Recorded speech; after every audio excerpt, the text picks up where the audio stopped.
Hey everybody, welcome back to Coach's Corner here, week 9 of the season, getting prepared to play Webster, trying to go 9-0 on this season, secure number 1 seed, and we are inside tonight because it's dark out. It's getting dark out, it's getting colder, it's real football weather now. So this is Coach Adam Hale, my name is Bob Rombach with We Are Grantsburg, and big win over a rival last Friday, Unity. Kind of talk through that game. I mean, 64-6. That's right? 64-6 was the final score. Walk us through that game and kind of what you were feeling throughout. It was a no school day. I hate those days. I talked with Corey Nelson, who's the AD, and Trent, coach, and just said, yeah, they feel the same. Nobody as a coach likes those days where the kids are who knows where. We bring them in for a little bit, have lunch, and watch a couple videos, but it's just it throws off the routine. So, a little extra, squirreliness that in the locker room, on the bus, that we had to kind of squash right away and say, hey, we need to fight through this distraction and get ready to play. And so guys did that, came out pretty sharp. They had a nice drive and got points on the board. But, at the same time, Sawyer almost made a great play on that fade. He was right there. I think it hit his finger, he even said. So, it was a 4th down, and it was, an inch away from him knocking that away. He did a good job in coverage all night. He did. And then we kind of rolled from there and got some big plays. Bubba with the block and the scoop and score. Yeah, all him on that one. So it was huge. And then a couple touchdowns right before half, the Hail Mary in the last play at half. Yes. After turning him over kind of late in the half. Got an interception, Caden off the tip. Got an interception, got us one more chance to score and kind of nail it shut right there. Yes, right. I think that gave you the 35-point lead, so you went into the second half with running clock, and that's got to be pretty tough for any team to kind of overcome. So that made you 8-0. That got you 5-0 in the conference, right? 5-0, 6-0 in the conference, and secured your conference championship for the 4th year in a row. You got to beat Webster to get it outright. Shatek still only lost the one game to us, so got to finish it off to claim the number 1 spot by yourselves. But why don't you talk about that a little bit? You've got Webster coming up. They've got some very good athletes. Ronald Hatch is, I think I saw his stats, almost like 1,400 yards rushing this year. Really, really good player. So talk a little bit about Webster. Yeah, Ronald was very good last year as a sophomore, and we kind of knew he'd be their guy this year, and he doesn't disappoint. I watched a lot of film because we followed them in trade this year, and basically he's ripped off 60-yard runs where he's breaking up, 4 or 5 tackles. He's done that a lot of games. He's a strong runner, very athletic, good competitor. He's kind of their key. You got to, kind of contain him and not let him have those long breakout runs. They've done a really nice job improving off of last year.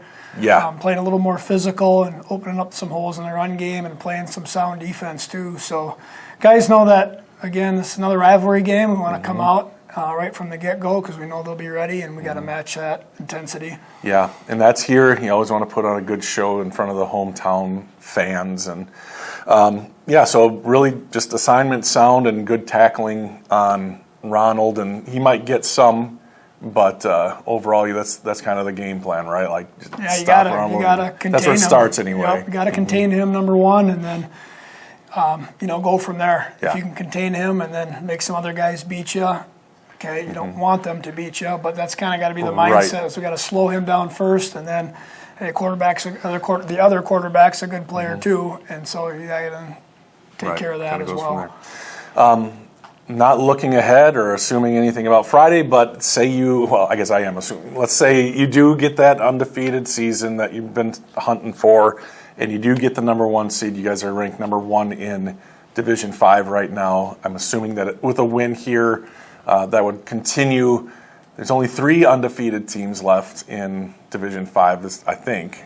Sounds right. I think it's Northwestern, and Mayville.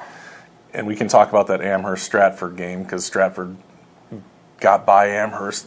That had to have been a heck of a game. But what's your mindset as far as that goes? Like, level 1, 2, and 3 would be played here. It's huge. It's important, right? Yeah, I mean, once you start doing well enough where you know you're going to make the playoffs, and then if you are in a position where, hey, we might be able to get a 1 seed, it's really critical. And this year with the new format, I don't know if we'll stay number 1 or if that matters. We just want to be in the top 4, so we can get a 1 seed and then have the opportunity to host however many games we can win and play.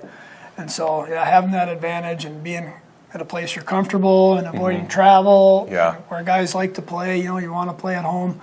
That's a big deal. It's important, and the guys want that. They want to play at home, so a little extra something to fight for. So with the new format, and I think you maybe even just alluded to this, but is it important to stay number 1 because will they reseed at the state semifinal, like level 4?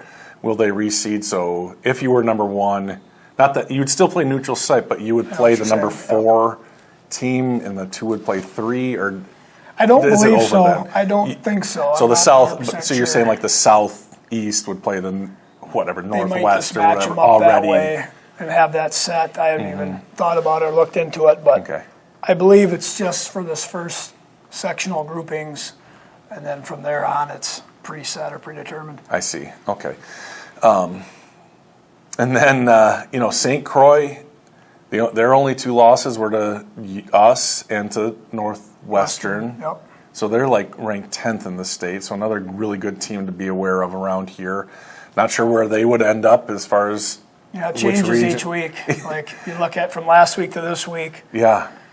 Our grouping was different because it all depends on who beats who, and then they match up geography with teams. But then if somebody else dropped a seed, then that changes things. Okay, so there's a place to go look at that kind of stuff too? Is on Bound, Wisconsin. It is on Bound. Yep. So it's the playoff matrix is what it's called. And that basically you click on the team or whatever, you can see who we beat, you can see remaining schedule, their record. And then it kind of talks, there's also something on there that talks about how the system's laid out. So any of you that want to check that out. Oh, I want to check it out. I didn't know there was that. There's a lot of information there. Okay, cool. Like I said, I don't even know past level 3 what they got going on. So well, the way they have it now then, so you can see who you're projected to play. Who is it right now, if you remember? Throwing me on the spot. Last week I remember it was Laconia. Okay. This week, I can't even remember if that one changed. I just know that St. Croix wasn't with us. They were with Northwestern. And now this week they were with us. Amherst was with us this week where they weren't last week because they were a 1. So, everything's that's moving, each week. And then this week it'll change things too because of records and et cetera. Where's Stratford been in all of that? Stratford this week was with Northwestern. Okay. The week before, I can't remember. I think they were with Amherst, maybe as the 2 seed or whatever. Man. So, it'll change again this week. A lot of the teams you just mentioned were teams we are familiar with, but there's a lot that you're not familiar with. Probably will play a couple teams that we've never played before. How does that, it's not like that's new to you, but does that make it a bigger challenge? Because, of course, they haven't played us either, so how I don't know. It's supposedly a level up because we're playing a little bit bigger schools, but, I kind of like playing different teams, and, it's even. They don't know much probably about us. We don't know much about them, and it's just somebody different. And, we know the big dogs that are up there, the Amherst and Stratfords, because we've gone against them before, but basically all the other teams, we've never seen. We haven't been in D5 since we played Amherst back in 2017 or something, somewhere around there. We were familiar with Northwestern too, but we've never really played. We played them regular season like twice. Okay. We played once up there and then once here. I think we split. We lost up there and we beat them here. Okay. But that's been a while. Years. I don't remember covering them or going up there, so it must have been pre-2017. Yes, I remember it was Joe Gaffney when we played up there, because I think he returned a kickoff for a touchdown. Okay. So shout out to Joe. Good job, Joe. He learned all. Could have been our only. No, we did score a couple. I think Josh Glover, another shout out, caught a fade. Hey, you know these 2 Christian people? Brewer. Yep, all those guys. I coached them in middle school, so you you're welcome, boys. Yep. All right. You're learning. That's right. No, they were all naturally talented. It's easy to coach middle school, and it's just players. naturally talented. I'll give Same it to with Joe. high school. Right. You got good players. Well, that's true, and you're being humble because you have, I don't know how many years, 13, 14? 13, I think. Anyway, first couple of years a little bit rocky as you got things going, but you have had so many.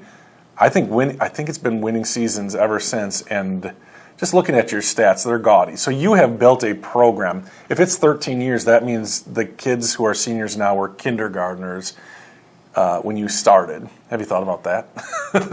Last year I did because Oh, Zach Carlson, okay. Brady Burton, all those guys were in my PE class when I taught kindergarten one year. Oh, really? Yep. Okay. So all those little guys Interesting. running around, they were a senior class last year, so it made me feel old. Yeah, but that's fantastic, and you have had an amazing run, over 100 wins, lots left in the tank. I think the record is 545, so put that on your dream board. That's a lot of wins, and that's an old man Well, there. we've had, and I'll say this to everybody, I mean, I look over our success. We've had terrific athletes on every one of those teams. We've been really fortunate. We've had really good athletes, and we've had kids that have bought in, and importantly, we've had parents that have bought in and helped support that and getting kids, to whatever function or the morning weights or whatever. So it really is kind of a huge team effort. Our staff has been together. I mean, having my dad here, he's done wonders. And then having, Seti now came in for Goob, basically. Yeah. And having Mike Moritz is generational. here since I started. And now we got Dakota, former player, helping out. Keith Laney was with us forever. Yeah. Josh even coached with me the first, I think, couple years, 2 or 3 years. Coach Zach. Yeah. I mean, we've had a lot of good guys helping out that, as anyone that coaches football knows, if you have the extra help and good eyes, it makes a huge difference. Yeah, that's awesome. That's great.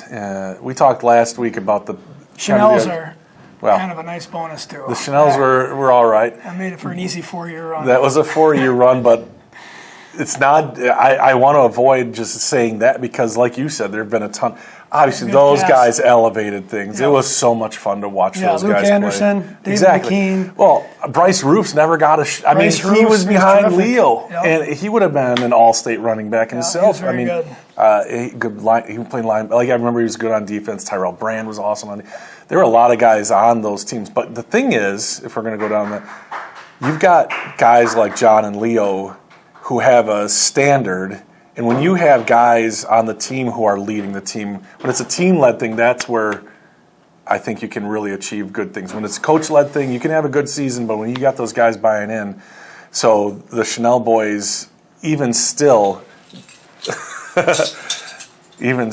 have a resonance in what they do now. Like Daxter was a kind of, he's up in the weight room after games, and I remember watching John and Leo. They would lift here, they'd play here, they'd go up to the fitness center and lift more. Like they just were so bought in.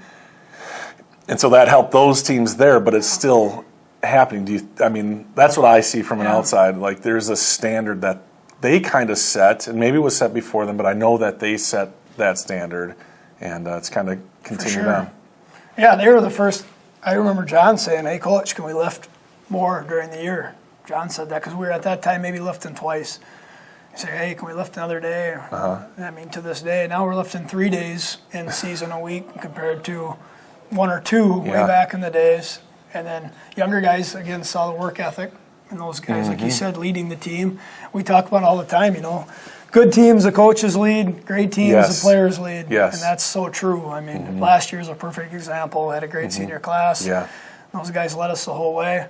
And now this year, I think our guys have done a really good job kind of stepping into those roles and being good leaders. So the seniors are doing a good job again. That is a hard thing when you've got a crew like last year with such good, strong leaders, and then filling that leadership void the following year. Because I remember the year after Leo graduated, that was a bit of a step back, and for whatever reason, still made the playoffs. But the leadership void, because everybody's just used to following them.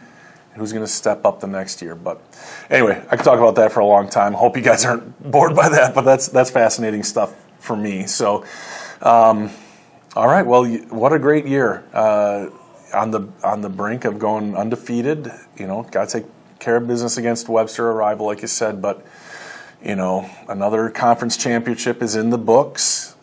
Congratulations.